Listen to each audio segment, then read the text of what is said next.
देखिए, छत्तीसगढ़ में आज से स्कूल खुल रहे हैं। सरकार ने अभिभावकों से अपील की है, बच्चों को सही समय पर भेजें स्कूल। गर्मी के कारण 25 जून तक बढ़ाई गई थी छुट्टियां और आज स्कूल खुलना है।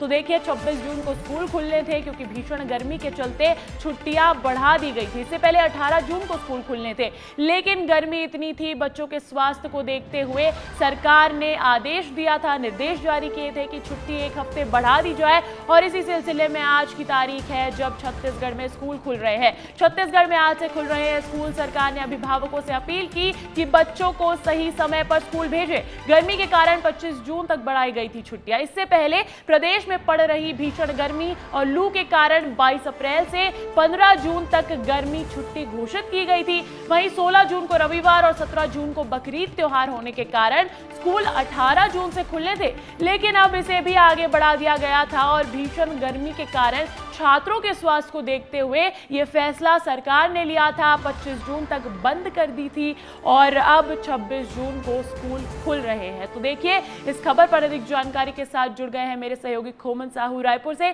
सीधा उनका रुख करूंगी। खोमन, वहां पर मौसम के चलते छुट्टियां बढ़ा दी गई थी। 18 जून को छुट्टियां वरना खत्म हो रही थी, स्कूल खुले थे, लेकिन अब 26 जून को स्कूल खुल रहे हैं। तो सबसे पहले मेरा सवाल रहेगा कि मौसम का हाल कैसा है और स्कूल का माहौल कैसा है? देखिए, मौसम तो अभी ठीक है, लेकिन आने वाले दिनों में जिस तरीके से परिवर्तन देखने को मिलेगा, मौसम विभाग ने अलर्ट जारी किया है।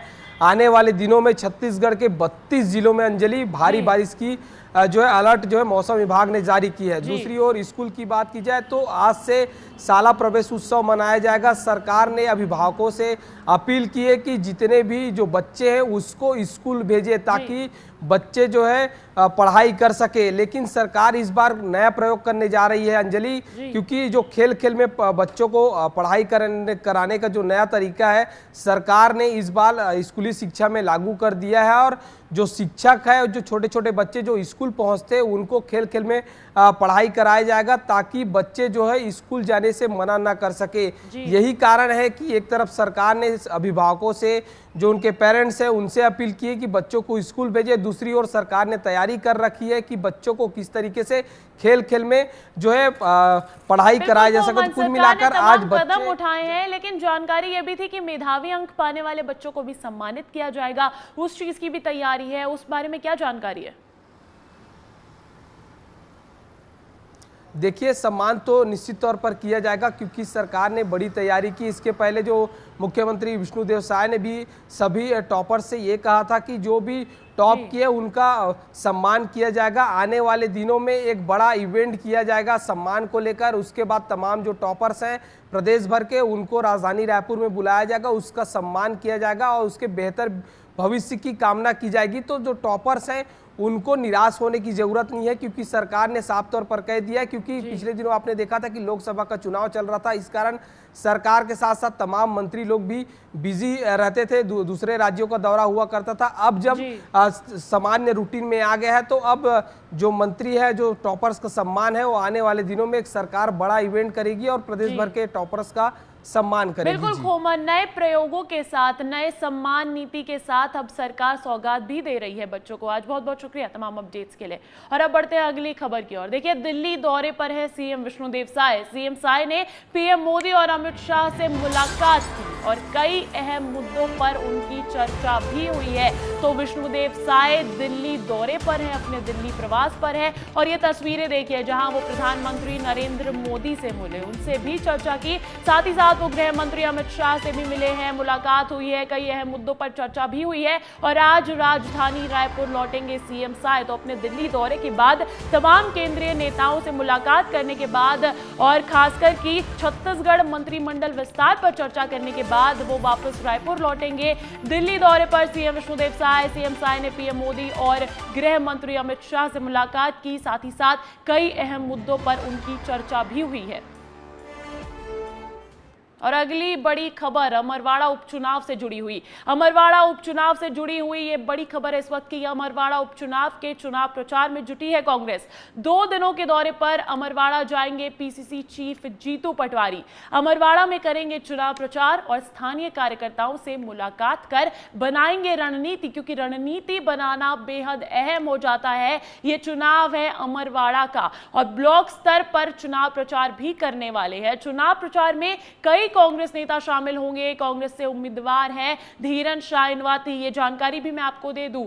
और ये जो अमरवाड़ा का उपचुनाव है वो 10 जुलाई को होना है। उससे पहले ही तमाम पार्टियां जो है वो तैयार नजर आ रही हैं। और इसी बीच ये भी बड़ी खबर है कि कांग्रेस ने भी अपनी कमर कस ली है। अमरवाड़ा उपचुनाव के चुनाव प्रचार में जुट गई है कांग्रेस और 2 दिनों के दौरे पर अमरवाड़ा जाने वाले हैं पीसीसी चीफ जीतू पटवारी। इस खबर पर अधिक जानकारी के साथ जुड़ गए हैं मेरे सहयोगी विवेक पांडे। सीधा उनका रुख करूंगी। विवेक, अमरवाड़ा उपचुनाव अब नजदीक है, ऐसे में कांग्रेस की खासा तैयारी नजर आ रही है, क्या अपडेट्स है उस पर?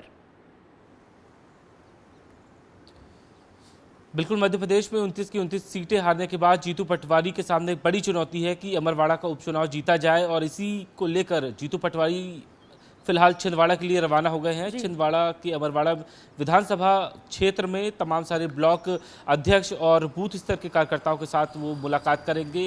आने वाले 2 से 3 दिनों तक जीतू पटवारी का अमरवाड़ा पे कैंप रहेगा और सबसे पहले जीतू पटवारी ने अमरवाड़ा पर ही फोकस किया है। एक तरफ मध्य प्रदेश में कारकांडी बनाने की चुनौती है, दूसरी तरफ अमरवाड़ा के चुनाव को लेकर धीरज शाह के चुनाव प्रचार में आज से जीतू पटवारी जुट गए हैं। वहाँ के स्थानीय नेता तमाम सारे मौजूद रहेंगे। लेकिन एक बड़ी बात आपको बता देता हूँ कि अभी तक जीतू पटवारी जब छिंदवाड़ा में मौजूद रहेंगे उस वक्त तक कमलनाथ या फिर नकुलनाथ दोनों ही बड़े नेता वहां पे मौजूद नहीं रहेंगे। उनकी निजी व्यस्तता को चलते वो फिलहाल छिंदवाड़ा से बाहर है। ऐसे में जीतू पटवारी आने वाले 2 से 3 दिनों में लगातार वहां पे फोकस करेंगे। तमाम सारे कार्यकर्ता और पदाधिकारियों से बातचीत करेंगे, क्योंकि धीरन शाह का मुकाबला, कांग्रेस के धीरन शाह का मुकाबला कमलेश शाह से है। कमलेश शाह कांग्रेस के ही नेता हुआ। कांग्रेस नेता भी शामिल होने वाले हैं। तो वैसे तो 40 स्टार प्रचारकों की सूची कांग्रेस पार्टी जारी कर चुकी है, लेकिन आने वाले दिनों में रीसेंट डेज में किन किन नेताओं के शामिल होने की उम्मीद है?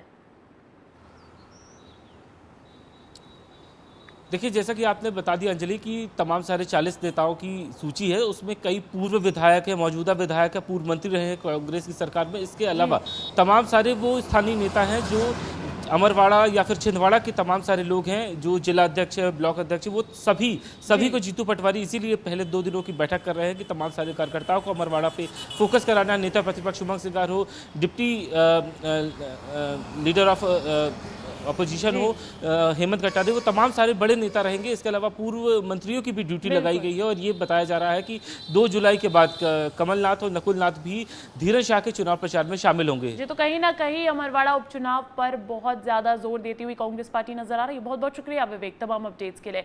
और अब अगली बड़ी खबर नरसिंह फर्जीवाड़े से जुड़ी हुई है। प्रभावित छात्रों की सरकार अब परीक्षा करवाने वाली है। अक्टूबर महीने में होगी ये परीक्षा और 1 लाख छात्र होंगे इस परीक्षा में शामिल। डिप्टी सीएम राजेंद्र शुक्ला ने अधिकारियों को निर्देश दे दिए हैं। परीक्षा को लेकर विश्वविद्यालय जारी करेगा कैलेंडर जल्द ही। तो नरसिंह फर्जीवाड़े में एक ये अहम कदम माना जा सकता है, जहां प्रभावित छात्रों की सरकार अब परीक्षा करवाने वाली है और अक्टूबर महीने में परीक्षा होगी और इस परीक्षा में 1 लाख से ज्यादा छात्र शामिल होंगे। डिप्टी सीएम राजेंद्र शुक्ला ने अधिकारियों को इसको लेकर निर्देश भी जारी कर दिए हैं। तो और सैबोटेज नहीं किया जाना है अब छात्रों का फ्यूचर। इसको देखते हुए ये बहुत अहम फैसला और इसके लिए विश्वविद्यालय कैलेंडर भी जारी करेगा।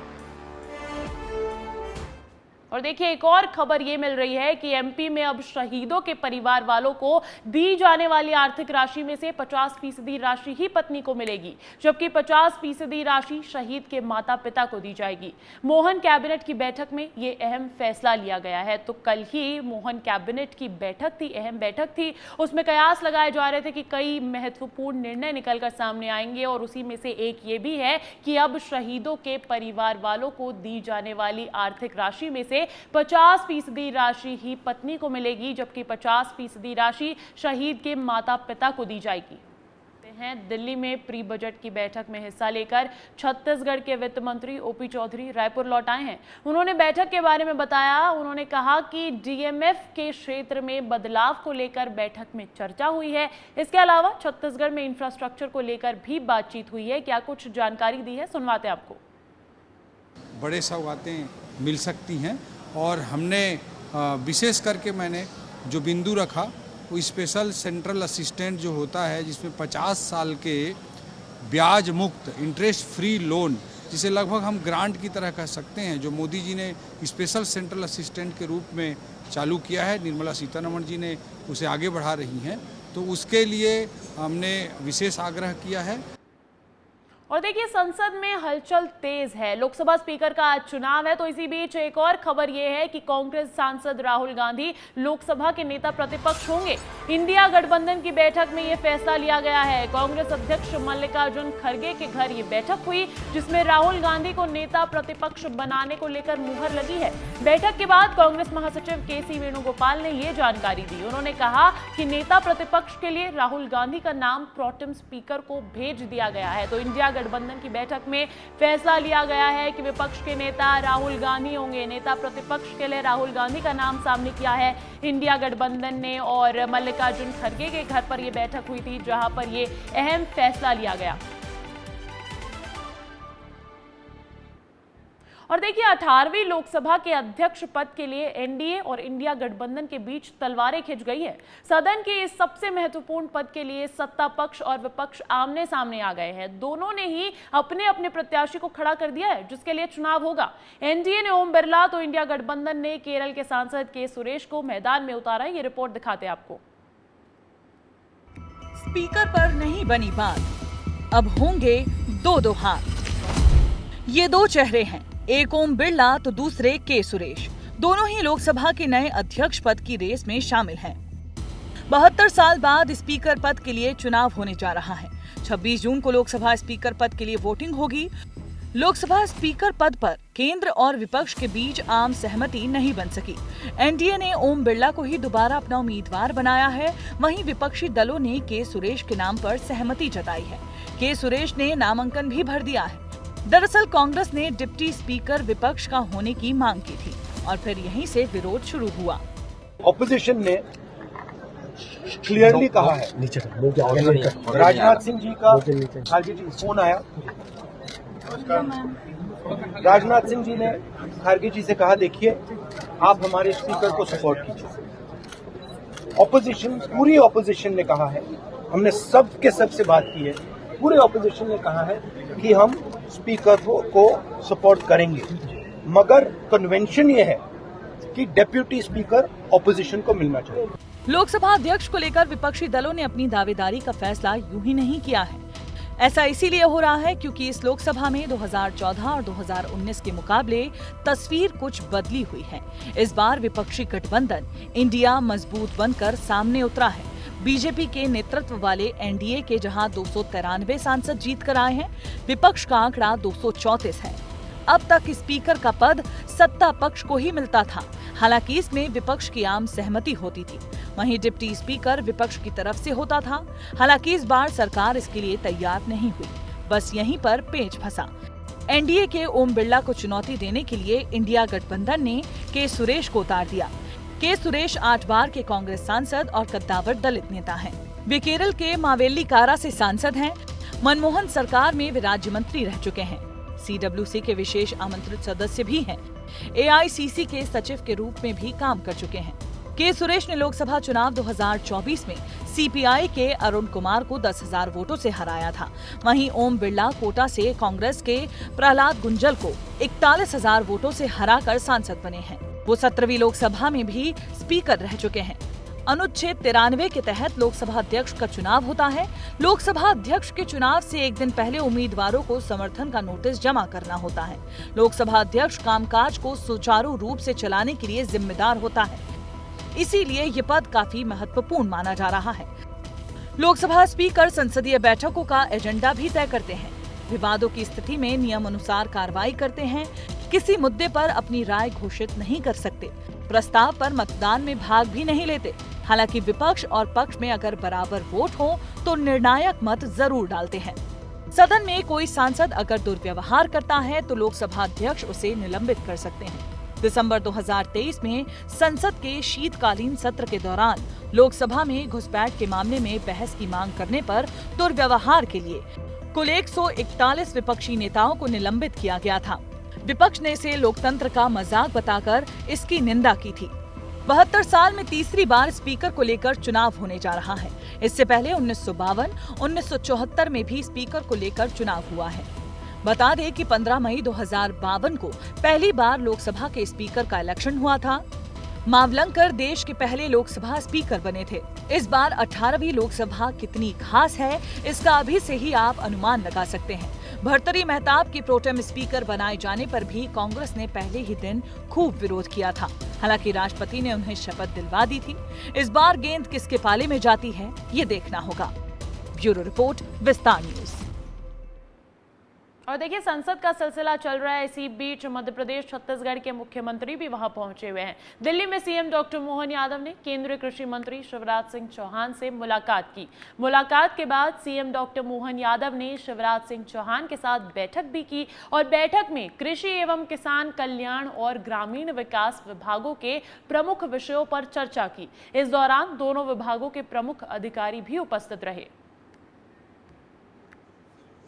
आपने भी सुझाव दिया कि हमारे यहाँ दलहन की फसलें बहुत अच्छी है, इस तरह से भी बढ़ना चाहिए, तो दलहन का पूरा उत्पादन बढ़े। पाम ऑयल के लिए भी आपका आग्रह है कि पाम ऑयल पे भी बढ़ावा दे सकते हैं। ऐसे स्थान है जहाँ पाम सहजता से होते हैं, तो ये खाद्यान्न की बड़ी अपनी पूर्ति करता तेल के दिशा में खास करके। तो मैं आए और इसी प्रकार से पंचायत के निर्माण के विविध प्रकार के अलग अलग कामों के बारे में आपके पास ग्रामीण पंचायत विभाग भी है, उसका लाभ भी हमने लेने के लिए कुछ निर्णय करने के लिए मैंने आग्रह किया और आपने भी माना उसे। मध्य प्रदेश में कोदों, कुटकी ये मोटे अनाज के रूप में विशेषकर हमारे आदिवासी क्षेत्र में होता है। तो अभी तक मिनिमम सपोर्ट प्राइस पर कोई खरीद कोदों कुटकी की नहीं होती थी। अब हमने 4,290 रुपया जो रागी का समर्थन मूल्य है उसी पर कोदों कुटकी की खरीद करने का फैसला किया है, ताकि श्री अन्न को हम बढ़ावा दे सकें और आदिवासी भाई और बहनों को उचित दाम मिल सके। इसी के साथ सूर्योदय में बस इतना ही। दीजिए मुझे इजाजत और खबरों का सिलसिला लगातार रहेगा जारी। देखते रहिए विस्तार न्यूज।